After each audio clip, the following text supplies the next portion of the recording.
Oui, donc, comme je vous le disais, encore une fois, là aussi, pour des raisons indépendantes de ma volonté, je me retrouve des fois devant interrompre mes enregistrements. Vraiment, merci de faire preuve de compréhension avec moi pour tout cela.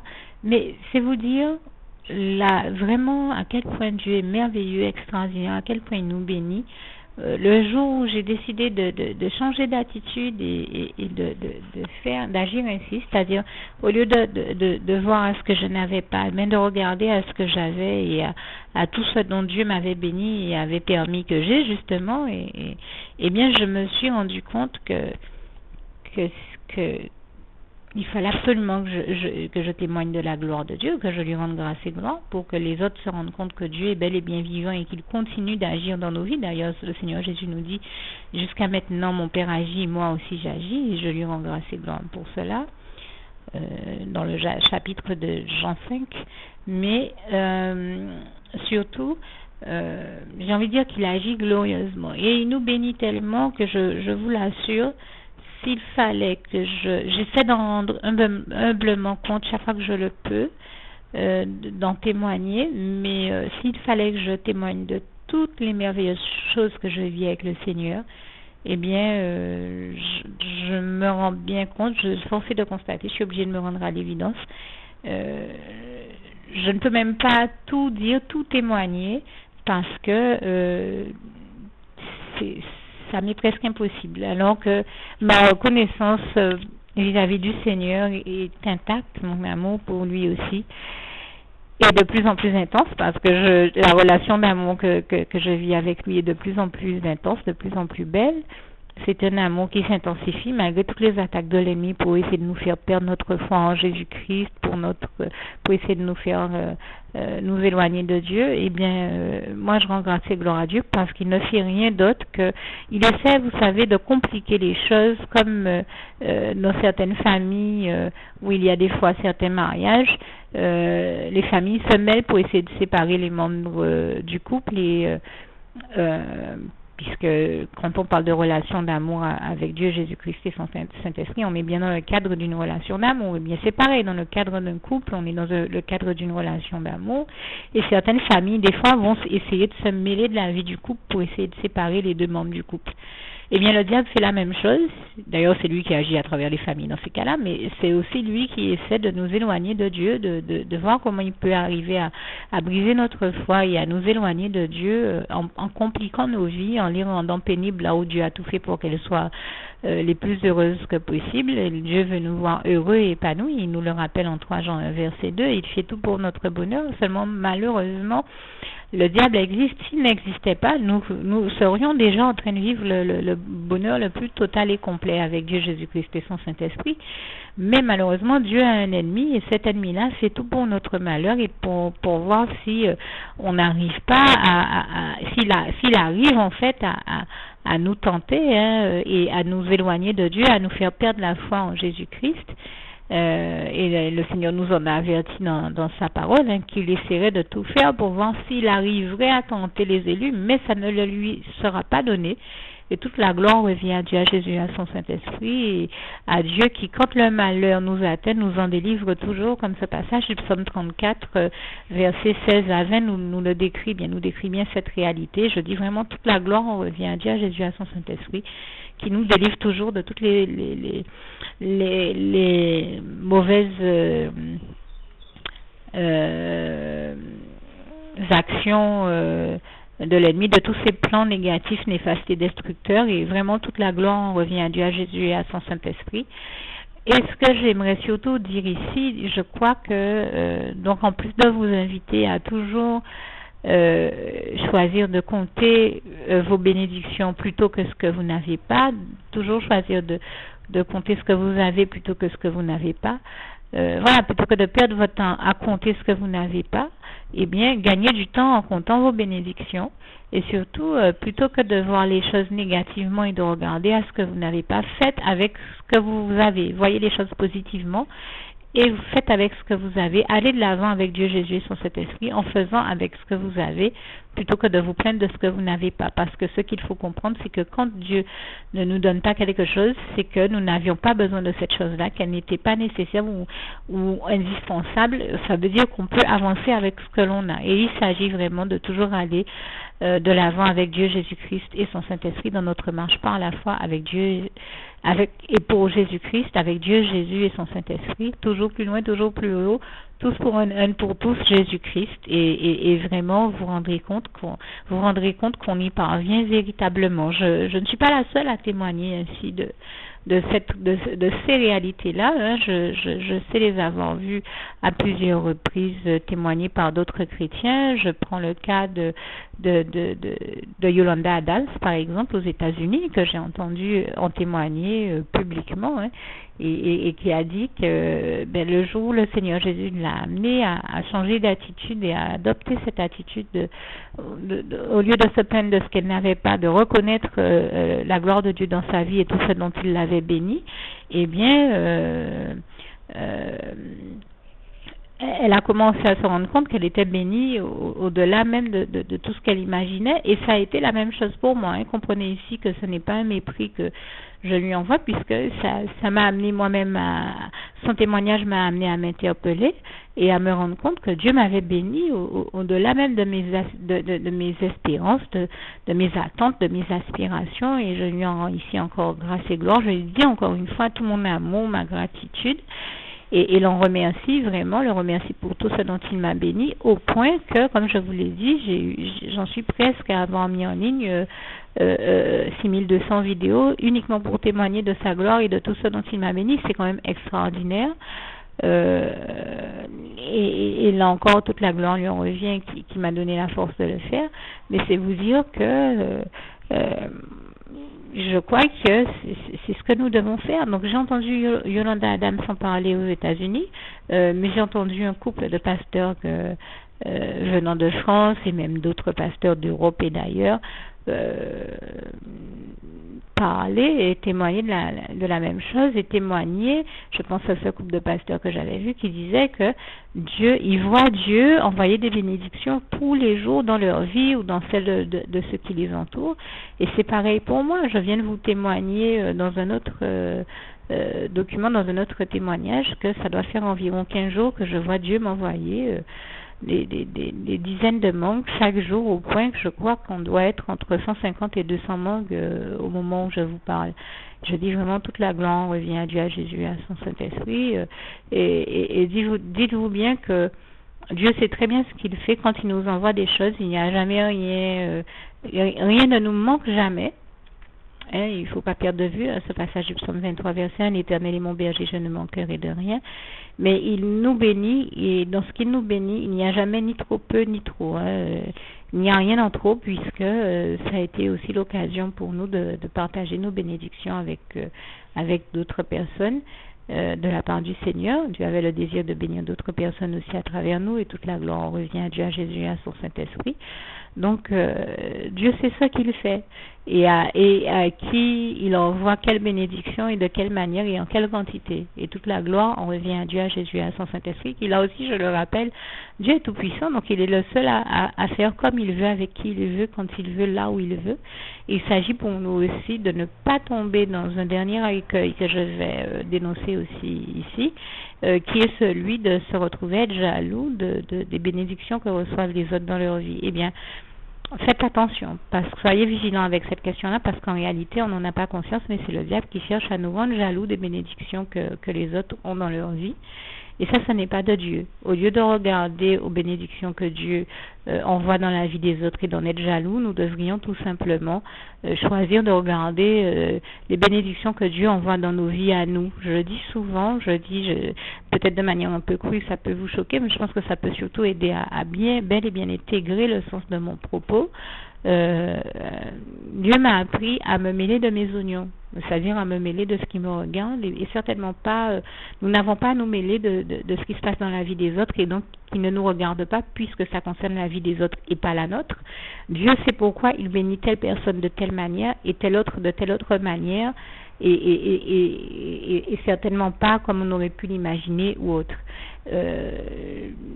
Je le dis parce que je vois très souvent autour de moi des chrétiens ou d'autres personnes qui se retrouvent à être jaloux des bonnes choses et des bénédictions que Dieu permet dans la vie des autres. Mais Dieu, encore une fois, dans sa préscience et dans sa grande sagesse, sa toute puissance, son degré le plus infini d'intelligence, sait très bien qu'est-ce qui est nécessaire pour chaque vie et pour chaque personne. Il y a des choses que Dieu permet dans certaines vies qu'il ne permet pas dans d'autres. Il y a des bénédictions qu'il envoie dans certaines vies qu'il n'envoie pas dans d'autres. Et lui seul sait pourquoi. Et ce qu'il est important de retenir aussi, c'est que quand il permet ces choses-là, c'est parce qu'elles sont nécessaires dans ces vies-là et pas dans les autres. Il s'agit pour nous de ne pas nous mettre à être jaloux, de ne pas tomber dans le piège de l'ennemi qui voudrait nous voir devenir jaloux de nos frères et sœurs en Christ et de leur bénédiction. Ne suivez surtout pas l'ennemi sur ce terrain-là. Là où il veut vous amener tout ça encore une fois dans l'optique dans laquelle on le connaît qu'il est de diviser pour mieux régner, et il essaie ainsi de provoquer de la division entre les chrétiens, entre des frères et sœurs en Christ qui des fois s'aiment très fort et s'aiment réellement. Je vous le répète ici, Dieu n'est pas un Dieu de division, mais c'est un Dieu de vision et de bénédiction. Quand il bénit quelqu'un, il sait pourquoi. Quand il bénit une vie, il sait pourquoi. Quand il envoie des bénédictions, il sait pourquoi, et il sait pourquoi il les envoie dans cette vie-là et pas dans une autre. C'est parce que c'est nécessaire dans cette vie-là et pas dans une autre, ou dans ces vies-là et pas dans les autres. Et puis j'ai pour habitude de dire que s'il faut se mettre à envier ou à jalouser ce qui se passe dans la vie des autres, s'il faut se mettre à envier ou à jalouser leurs bénédictions, eh bien il faudrait aussi se mettre donc à envier les avantages en quelque part, eh bien il faudrait aussi se mettre à envier les inconvénients. Et ça, bizarrement, personne ne veut ni les fardeaux ni les inconvénients des autres. À ce moment-là, ne vous mettez pas à vouloir aussi leurs bénédictions, parce que vous n'êtes pas en train de transporter leurs fardeaux, vous n'êtes pas en train d'assumer ce qu'eux ils ont à assumer. Les 3/4 du temps, vous n'auriez pas été capable d'assumer ce qu'ils ont à assumer, de supporter les souffrances qu'ils ont à endurer. Eh bien, c'est bien pourquoi aussi vous n'avez pas nécessairement à gérer les bénédictions qu'ils ont à gérer, que vous ne bénéficiez pas des mêmes bénédictions, parce que elles n'auraient pas été nécessaires dans vos vies, parce que vous n'avez pas non plus à supporter ce que ces personnes-là ont à supporter. Il faut être honnête avec soi-même et avec les autres. Nous n'avons pas à endurer ce que les autres endurent, et tant mieux. À ce moment-là, on n'a pas non plus à jalouser ce dont Dieu les bénit pour les récompenser, parce que nous aussi, Dieu nous bénit. Dieu, de la même manière que Dieu ne nous a pas donné un fardeau aussi lourd, aussi difficile et important à supporter que ce que eux ils ont à endurer et supporter, des souffrances aussi dures que ce que eux ils ont à endurer et à supporter, eh bien il est peut-être normal que Dieu ne nous ait pas donné les récompenses aussi importantes. Mais Dieu nous bénit et il nous donne tout ce qu'il nous faut, et il nous bénit au-delà de nos aspirations, même de nos attentes. Eh bien, concentrons-nous sur ça, rendons-nous compte que Dieu nous aime, qu'il nous donne tout ce qu'il nous faut, et même au-delà. Et allons de l'avant avec Dieu, ne perdons pas notre temps à nous mêler de ce qui ne nous regarde pas et de la vie des autres, parce que quand on a, j'aime à le dire, une vie christocentrée, correctement menée en Jésus-Christ, est une vie bien remplie et bien construite, et toute la gloire revient à Dieu, à Jésus et à son Saint-Esprit. Nous avons à mettre nos mains dans la main de Dieu, de Jésus et de son Saint-Esprit pour aller de l'avant avec lui et le laisser restaurer, construire, reconstruire, rebâtir, ramener nos vies au bonheur, et faire notre part du travail pour que lui fasse et le laisser lui faire la part qui lui incombe quand nous faisons la part qui nous incombe, pour réussir justement cette reconstruction ou cette construction de nos vies, et donc se concentrer sur tout ce que ça implique, plutôt que d'aller se mêler de la vie des autres et perdre son temps à se concentrer sur ce qui se passe dans la vie des autres, pour perdre de vue ce qu'on a à faire dans sa propre vie. Et c'est dans ça que l'ennemi voudrait vous amener, que vous perdiez votre temps à vous mêler de la vie des autres, de ce qui ne vous regarde pas, à vous concentrer sur la vie des autres, alors que vous avez une vie à gérer et à construire avec Dieu. Ne le laissez pas vous éparpiller et vous mêler de ce qui ne vous regarde pas, vous retrouver avec des sentiments négatifs et néfastes, voire destructeurs, qui ne vous apportent rien, qui ne vous édifient pas. Là où Dieu est en train de tout faire pour construire votre bonheur, vous édifier, vous bénir et vous rendre heureux, construire, reconstruire, édifier, restaurer votre vie et donc votre bonheur. Mais ça implique que vous vous concentriez sur lui et sur tout ce que cela implique concernant votre vie. Il s'agit ici de ne surtout pas se laisser entraîner sur la mauvaise voie par le diable et encore moins s'entraîner à être distrait et dispersé dans des occupations et des préoccupations qui ne concernent en rien nos vies, notre vie, cette vie que Dieu veut voir heureuse et épanouie. Donc laissez Dieu vous rendre heureux et vous permettre d'expérimenter le meilleur. Laissez Dieu vous amener au bonheur et certainement pas l'ennemi vous amener au malheur en vous amenant à vous concentrer sur des choses qui ne vous concernent même pas. Restez concentrés sur Dieu, Jésus-Christ et son Saint-Esprit et sur le bonheur qu'il veut amener dans vos vies. Que Dieu vous garde et vous bénisse tous. Je termine avec le souhait de mon cœur pour vous, Philippiens 4, verset 7, en vous invitant également à faire la prière qui va suivre si vous ne l'aviez jamais encore faite auparavant. Que la paix de Dieu qui surpasse toute intelligence garde vos cœurs et vos pensées en Jésus-Christ. C'est ici le souhait de mon cœur pour vous, résumé en Philippiens 4, verset 7. Que Dieu vous garde et vous bénisse tous. À bientôt. Bien aider à bien comprendre le sens de mon propos et vous donner un exemple et vous montrer que ce que je dis n'est pas valable que pour les autres, mais que ça s'applique aussi dans ma vie. Je vous ai dit avoir été témoin une fois d'une émission qui passait à la télévision où un grand chef français disait que, en substance, bien sûr, il n'a pas mentionné l'ennemi parce que je ne suis pas sûre qu'il ait compris en réalité qu'il faisait l'objet d'une attaque de la part de l'ennemi, mais en fait, il expliquait qu'il ne savait pas pourquoi, pendant plus de 3 ans dans sa vie, il a été privé de fromage environ pendant 3 à 4 ans. Et ça m'a interpellée puisque moi aussi, environ pendant 3 à 4 ans, j'ai été privé de fromage, tout comme lui. Alors, je sais que c'était une attaque de l'ennemi, mais je me suis dit de toute manière, s'il m'attaque dessus, c'est pas vraiment un problème dans mon cas parce que je cherchais à régler un problème de santé pour lequel, de toute manière, en soi, il valait mieux pas que je mange de fromage. En tout cas, j'ai droit au fromage, mais j'évite de manière générale, même avant ces 3-4 ans, j'ai toujours quand même évité de consommer des fromages très gras. Je les cherchais les plus légers que possible. Et comme toute chose concourt au bien de ceux qui aiment Dieu, comme il est écrit en Romains 8, verset 28, ça ne me posait pas vraiment problème en soi de ne pas avoir de fromage. Donc l'ennemi n'est pas tant que ça arrivait à ses fins. Je sais qu'il faisait exprès de faire en sorte de persuader la personne qui était censée prendre le fromage et faire des courses parce que c'était une période où moi je ne pouvais pas aller les faire. Il faisait tout pour la persuader de ne surtout pas prendre de fromage. Donc je sais très clairement que c'est une attaque de l'ennemi puisque je l'ai vu faire. Parler à cette personne à travers d'autres personnes pour que je n'ai pas de fromage, mais je rends grâce et gloire à Dieu, à Jésus, à son Saint-Esprit qui a toujours fait, le Seigneur a toujours fait en sorte que j'ai au moins du fromage kiwi, qui est déjà plus léger, ou des fromages du même type, ou genre Babybel ou autre. Mais c'est vrai qu'à un moment, donc le Seigneur m'a toujours béni de toute manière, même si je n'avais pas les fromages que j'ai l'habitude de manger, mais il m'envoyait quand même de quoi pallier à mes besoins et je lui rends grâce et gloire pour ça. Maintenant, c'est vrai que j'ai pas compris pourquoi parfois je recevais des fromages même plus gras que la mozzarella et souvent je demandais au Seigneur Jésus, mais Seigneur, s'il faut que je mange un fromage le moins gras que possible, l'un des moins gras c'est la mozzarella qui n'est pas du tout mon fromage préféré, c'est un fromage que je n'aime pas nécessairement, mais qui, je le sais, fait partie des moins gras en substance. Donc, s'il est possible que tu m'en envoies, merci de le faire. Et je n'ai jamais douté de la toute-puissance de Dieu et de sa capacité à m'envoyer de la mozzarella. Si Dieu le souhaite, il peut m'envoyer toute une cargaison de fromage. Ce n'est rien d'impossible pour Dieu et il peut le faire en un claquement de doigts. Il y a simplement que je me disais, même si je ne sais pas pourquoi, et je crois que c'est l'une des choses les plus importantes que je vous invite à faire, toujours vous dire que même si vous ne comprenez pas pourquoi, il y a certainement une raison que vous ignorez, mais Dieu, dans sa préscience et son plan de sagesse et d'intelligence le plus élevé qui soit, comme je le disais tout à l'heure. C'est pourquoi quand il nous donne quelque chose, il le fait. Pourquoi quand il ne nous donne pas quelque chose, il le fait.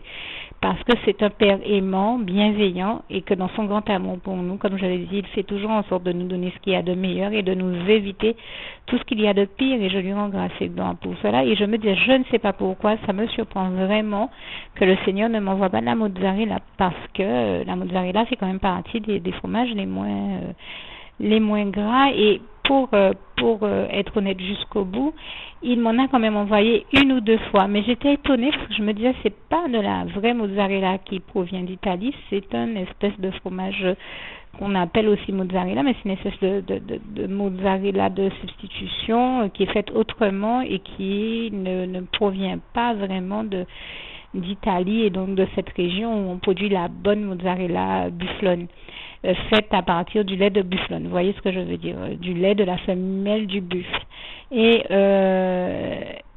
je me disais, je comprends toujours pas pourquoi, je sais toujours pas pourquoi, mais je n'oublie pas que ce que Dieu nous dit, c'est que ce que tu ne comprends pas aujourd'hui, je te laisserai comprendre demain ou ultérieurement. Bien sûr, pas nécessairement demain matin même, comme dans certains cas, ça peut arriver le lendemain, des fois le jour même, mais je rends grâce et gloire à Dieu. Mais je veux dire, Dieu nous amène toujours à comprendre tout ce que nous avons besoin de comprendre, que ce soit dans l'instant ou ultérieurement, et je lui rends grâce et gloire pour ça. Et surtout, ce que je suis en train de vous dire en substance, c'est que quand nous ne comprenons pas quelque chose, nous ne devons jamais perdre de vue que Dieu nous aime et que quand il ne nous envoie pas quelque chose, quand il ne nous envoie pas une bénédiction, quand il ne fait pas quelque chose, c'est que dans sa bienveillance et son grand amour pour nous, il agit toujours pour notre bien et pour le plus grand bien de tous, et je lui rends grâce et gloire pour cela.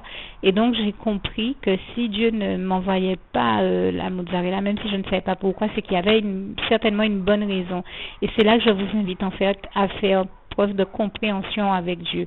Je pense que je pense toujours à une de mes tantes qui me dit, j'ai tellement vu Dieu, et c'est une tante qui a déjà, je pense, 60 ans passés au moment où je parle, j'ai tellement vu Dieu être bon avec moi tout au long de ma vie que je m'attends toujours à Dieu, je m'attends toujours à ce qu'il fasse les meilleures choses pour moi.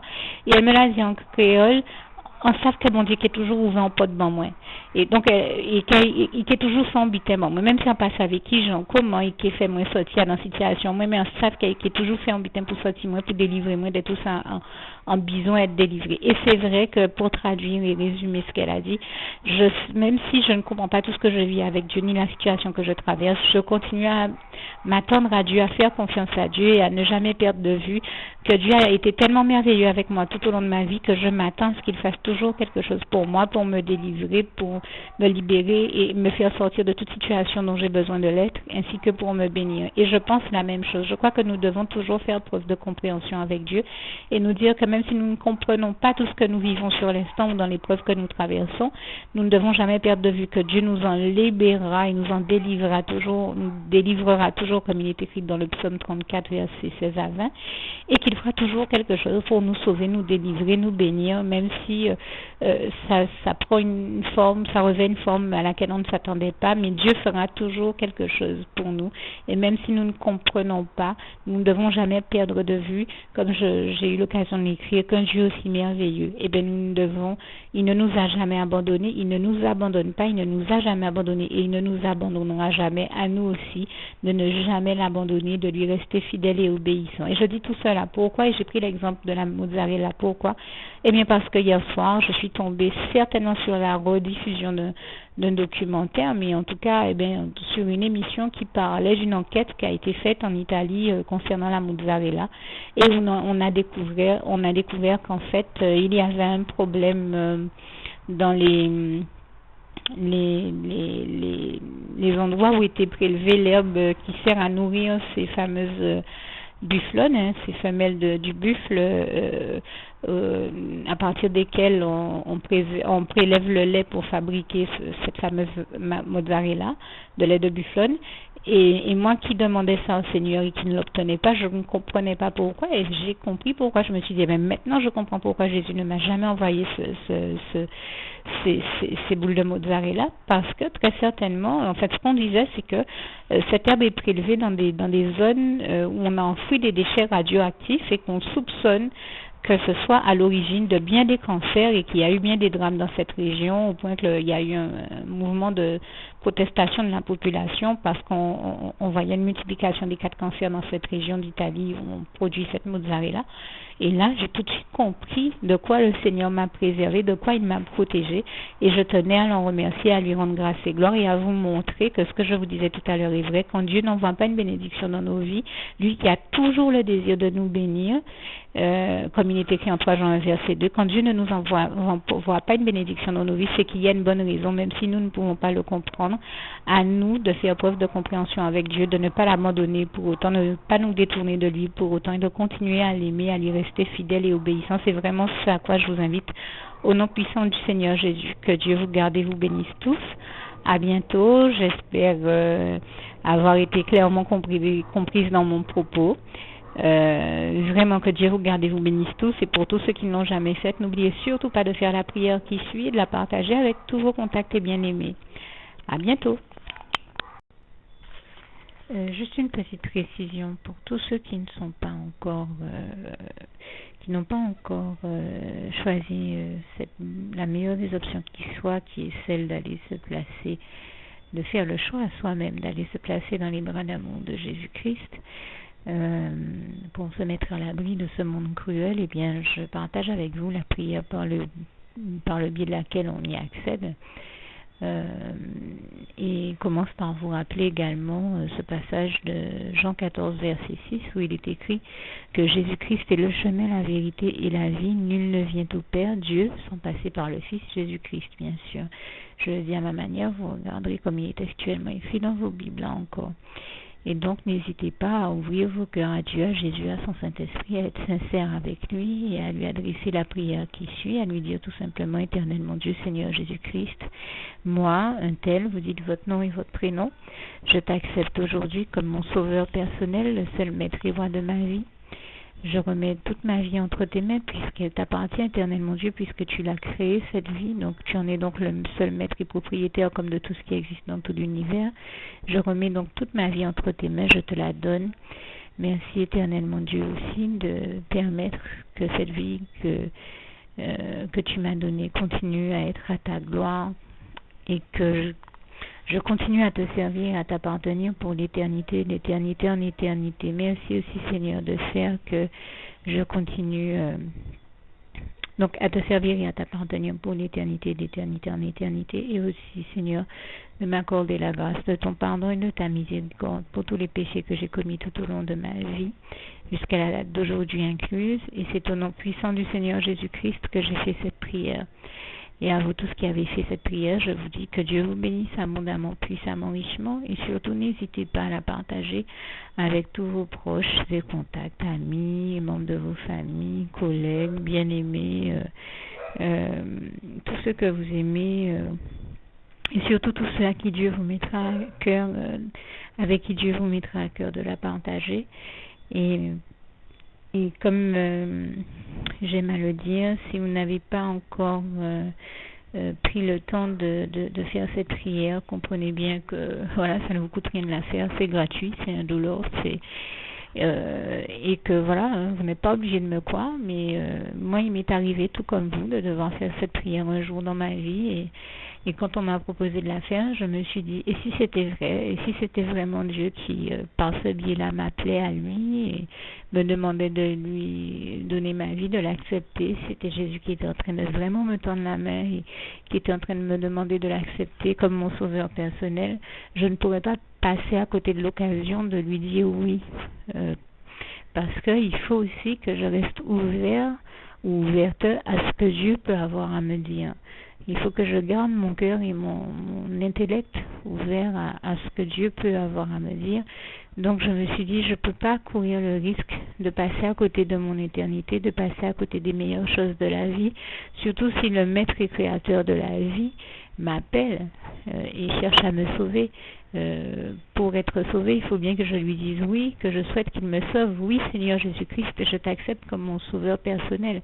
Et c'est le sens de cette prière. Et comme je dis, elle ne nous coûte rien à faire. Et puis surtout, moi je vous dis, du jour où je l'ai faite, j'ai vu Jésus changer ma vie en mieux sur tous les plans. Et donc je crois que ça ne vous coûte rien, ça ne vous coûte rien vous non plus de la faire et puis d'expérimenter, de regarder comment les choses vont se dérouler dans votre vie, de regarder Jésus changer votre vie en mieux à vous aussi.